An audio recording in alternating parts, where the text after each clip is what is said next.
Why don't you just contact us and buy from us? You won't believe the prices we give you. So now to sum those up, the total cost will be 1,400 USD for one Birkin out of factory. But why Hermes will charge you 38,000 USD for one bag? That's because more than 90% of the price is paid for its logo. Hey guys, welcome back to the channel.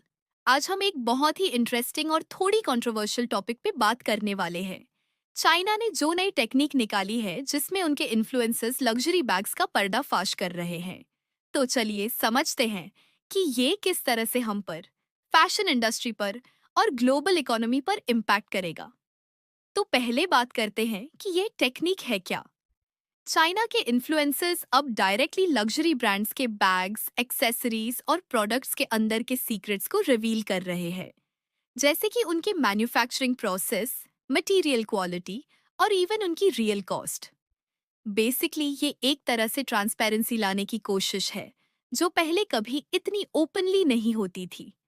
अब सवाल ये उठता है कि China ऐसा क्यों कर रहा है। तो इसका एक बड़ा रीजन है अमेरिका ने चाइना पे इंपोर्ट टैक्स लगाया है। इसके चलते चाइना की एक्सपोर्ट कॉस्ट बढ़ गई है और उनको अपनी मैन्युफैक्चरिंग कॉस्ट को जस्टिफाई करना पड़ रहा है। इसीलिए वो अपनी प्रोडक्ट्स की असली वैल्यू, क्वालिटी और मैन्युफैक्चरिंग सीक्रेट्स ओपनली दिखाना चाहते हैं ताकि कंज्यूमर्स को बताया जा सके कि उनका प्रोडक्ट जेन्युइन और अफोर्डेबल है।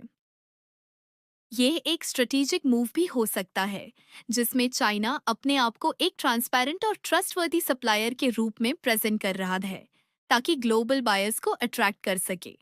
साथ ही इससे उनकी ब्रांडिंग भी स्ट्रॉन्ग होगी और फेक या काउंटरफिट प्रोडक्ट्स की डिमांड कम होने लग सकती है। जो सबसे बड़ा इम्पैक्ट होगा वो है कंज्यूमर के ट्रस्ट पे।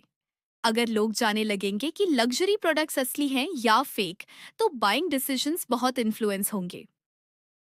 एक तरफ तो जेन्युइन ब्रांड्स को कंपटीशन मिलेगा, लेकिन दूसरी तरफ फेक या काउंटरफिट प्रोडक्ट्स की डिमांड भी बढ़ सकती है। और क्या ये सब एथिकल है? क्या ब्रांड्स को अपनी सीक्रेट शेयर करने चाहिए? यहाँ एक मॉरल डिबेट शुरू होती है। क्या ट्रांसपेरेंसी के नाम पे सीक्रेट शेयर करना सही है? क्या ये इनोवेशन को प्रमोट करता है या सिर्फ एक मार्केटिंग स्टंट है?